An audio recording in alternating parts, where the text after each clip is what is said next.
Deuxième partie concernant la politique produit, l'emballage. L'emballage, appelé aussi packaging, va être la combinaison de deux choses. Tout d'abord, c'est un contenant qui a une forme, qui est fait dans un certain matériau et qui va peut-être avoir un bouchon, un système de fermeture particulier. Mais l'emballage n'est pas que ça, et c'est aussi un décor, ce qui va avoir une importance toute particulière dans le cas, par exemple, de la vente en libre service où le produit doit se vendre seul. Voyons maintenant les fonctions de l'emballage. Les fonctions de l'emballage, on va les regrouper en deux catégories principales. Une première partie, c'est les fonctions techniques, c'est-à-dire que l'emballage doit bien évidemment protéger le produit. On imagine mal une boîte de sel qui prendrait l'humidité. Mais il va y avoir aussi d'autres fonctions, comme des fonctions de transport, de stockage. Le produit doit être facile à transporter, facile à stocker. On parlera de fonctions logistiques. L'emballage doit permettre aussi une utilisation facile du produit, un confort d'utilisation pour le consommateur. L'emballage doit aussi permettre d'éliminer, enfin d'être éliminé facilement, de protéger l'environnement. On pourrait imaginer d'autres fonctions, comme celle de protéger le consommateur. On pense par exemple aux bouteilles d'eau de Javel avec un bouchon qui permet d'éviter que les enfants ne le dévissent et n'en boivent un demi-verre. Deuxième groupe de fonctions, ce sont les fonctions de communication. Les fonctions de communication, on l'a dit tout à l'heure, le produit doit se vendre seul.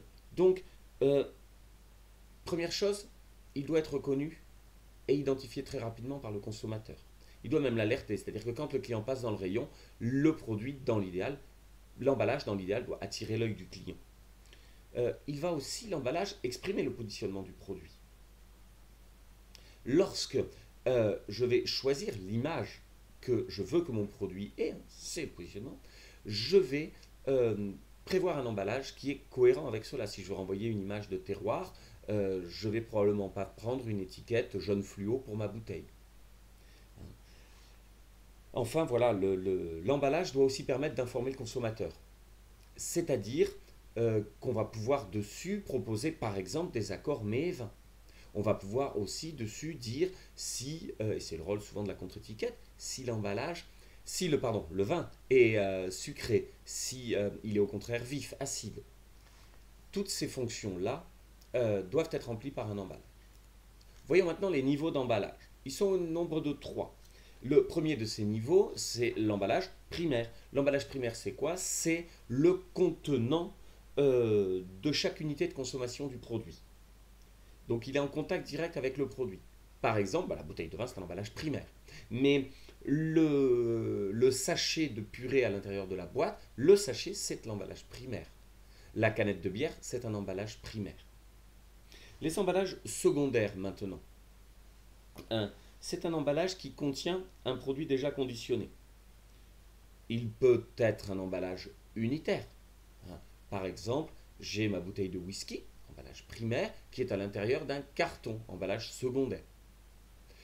Je peux aussi avoir un emballage secondaire qui a une fonction de regroupement.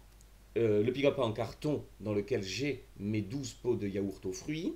Le pick-up en carton toujours dans lequel j'ai mes 24 canettes de bière dont nous parlions tout à l'heure. C'est l'emballage secondaire. Dernier emballage, c'est l'emballage tertiaire. Alors l'emballage tertiaire, c'est un emballage qui a priori n'est pas à destination du consommateur final, enfin du client final. C'est un emballage qui va permettre la manutention, le transport de l'usine jusqu'au dépôt. Typiquement, c'est l'emballage, c'est la palette. Voilà. Donc qui a priori n'est pas vu par le consommateur, même si on peut avoir un certain nombre de, de palettes qu'on peut retrouver en rayon, par exemple les palettes de Coca-Cola, mais l'emballage est a priori pas à destination du consommateur.